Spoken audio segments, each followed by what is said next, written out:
ஓம் நம சிவாய, ஓம் நம சிவாய, ஓம் நம சிவாய. முருகா, சித்தலி கருப்பா, உங்கள் துணையோடும் எனது குருவாகிய புதுக்கோட்டை ஜெயராஜ் ஐயா ஆசியோடும் ஜாதகம் பற்றியான பதிவுகளை இங்கு பதிவு செய்து கொண்டு வருகிறேன். இன்றைய பதிவாக செவ்வாய் குஜன் அங்காரகன், அவரை எப்படி வேணாலும் அழைக்கலாம். செவ்வானா பயப்பட தேவையில்லை. செவ்வாயை கண்டு எல்லாருமே பயப்படுறாங்க மக்கள். ஏன்னா செவ்வானா கோபம், செவ்வானா ஆத்திரம், செவ்வானா ஒரு அவசர முடிவு எல்லாமே நினைக்கிறாங்க. அப்புறம் செவ்வாய் தோஷம், திருமண தடை, இது எல்லாம் செவ்வாய் மேலே ஏற்றப்பட்ட புகார்கள். நான் எல்லா ஜாதக உரையிலையும் சொல்றது என்னன்னாக்க, அனைவரும் நல்ல கிரகங்களே, அவர்கள் அமைந்திருக்கும் இடத்தை பொறுத்து தான் அவங்க பலாபலன்கள் செய்வாங்க. அவங்க தீய இடத்துல அமர்ந்திருக்காங்க, நமக்கு தீவினை நடக்கும். அது தசா புத்தி இந்த ஒரு காலகட்டத்தில் தான் அது அதிகபட்சமாக நடக்கும்.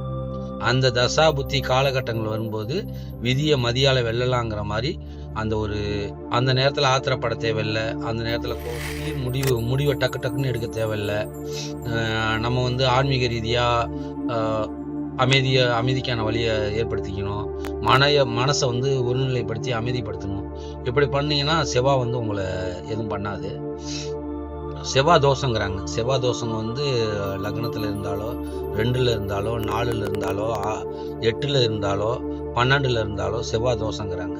அந்த செவ்வாய் கூட யாராச்சும் கூட்டா இருந்தாலோ, சுபகிரகமான குரு சுக்கிரன் பார்த்தாலோ அந்த செவ்வாய் தோஷம் நீக்கப்படும். அப்படின்னா அதிகபட்சமாக இருக்கிறதுக்கான வாய்ப்பு இல்லை. செவ்வாய் தனிச்சு இருக்கணும். அந்த கிரகத்தை யாரும் பார்க்கக்கூடாது.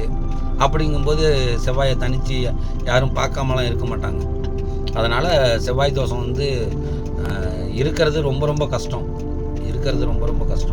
செவ்வாய் தோஷத்தில் இருக்கவங்க அந்த கோபத்தை கட்டுப்படுத்த, அந்த மனநல குடும்பத்தில் ஒரு அனுசரித்து போக வேண்டிய சூழ்நிலையை ஏற்படுத்திக்கணும். அவ்வளோதான். செவ்வாய் தோஷத்தால் ஒரு பெரிய வினைகள் எதுவும் ஏற்படாது. செவ்வாய் ஒரு மங்களக்காரகன். வட மாநிலங்களில் போனீங்க, அவர் ஒரு மங்களக்காரகன். குருவுக்கு இணையா அவரை பேசுவாங்க. குருக்கு இணையா இல்லை, குருவோட ஒப்பிட்டு அதுக்கு மேலே பேசுவாங்க செவ்வாயை. அதனால செவ்வாயோட நன்மைகள்னு நீங்கள் எடுத்துக்கிட்டீங்கன்னு வச்சுங்களேன், செவ்வாய் போலீஸு, சட்டம், என்ஜினியர் வேலை, அதிகாரமிக்க வேலை, அதிகாரத்தை இது பண்ணுறது. செவ்வாய் நல்ல நிலைமையில இருந்தால் உங்களுக்கு அதிகாரமாக வேலைகள் கிடைக்கும். அதிகாரமாக அந்த போலீஸ் வேலை, இராணுவ வேலை, இராணுவத்தில் ஹையர் மேலதிகாரியாக இருக்கிறது எல்லாம் இந்த செவ்வாயோட உச்சத்தில் இருக்கவங்க தான் இருப்பாங்க. அந்த மாதிரி செவ்வாய் நீசமானுச்சுனாக்க அவங்க அந்த அடிப்படை வேலை அந்த இதில் இருப்பாங்க. அதனால செவ்வாய் துணிச்சலாக முடிவு எடுக்கக்கூடியது. துணிச்சலாட்ட முடிவு எடுக்கலாமா எடுக்கக்கூடாதா அப்படின்னு யோசிக்கும் போது செவ்வாய் தான் உங்களை தூண்டி விட்டு துணிச்சலாக முடிவெடு அப்படிங்க. அதனால செவ்வாயை பற்றி ரொம்ப தப்பாக எதுவும் எடுத்துக்க வேண்டியதில்லை. செவ்வாய் இருக்கிற இடத்துல இருந்து சரியாக செய்வார். அந்த மாதிரி செவ்வாய் 3ல், 6ல், 10ல், 11ல் செவ்வாய் அமைஞ்சிட்டாருன்னா உங்களை அப்படியே கஷ்டத்தில் கொண்டுட்டு போயிட்டு அப்படியே மேலே தூக்கி நிப்பாட்டுவார். அவர் தூக்கி நிப்பாட்டும் போது அதை யாராலையும் உடைக்க முடியாது. தூக்கி நிப்பாட்டிட்டாருன்னா யாராலையும் உடைக்க முடியாது. அந்த அளவுக்கு எந்த ஒண்ணுமே உங்க ஜாதகத்துல உங்க பிறந்த அந்த நேரத்துல ஒரு புகைப்படம் மாதிரி எடுக்கப்படும். அந்த புகைப்படத்துல எந்தெந்த கிரகங்கள் எங்கெங்க அமைஞ்சிருக்கோ அதுதான் உங்க வாழ்க்கையை வழி நடத்தி கொண்டுகிட்டு போகும்போது செவ்வாயை பத்தி கவலைப்படுங்கிற அவசியமே இல்லை.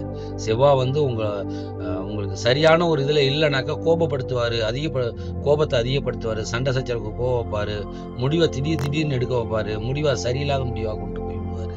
ஆனா அது நல்ல நிலைமையில இருந்தானே இதெல்லாம் மாத்தி நடக்கும்.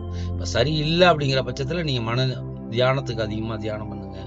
ஒரு முடிவை எடுக்கும்போது ஒரு ஆலோசனை அதிகமாக எடுங்க. வீட்டுக்காரமாகிட்ட ஆலோசனை அதிகமாக எடுங்க. அந்த மாதிரி பெண்களுக்கு செவ்வாய் எங்கே அமைஞ்சிருக்காரோ அவரை பொறுத்து தான் அவங்க திருமண வாழ்க்கை விதி இருக்கும்.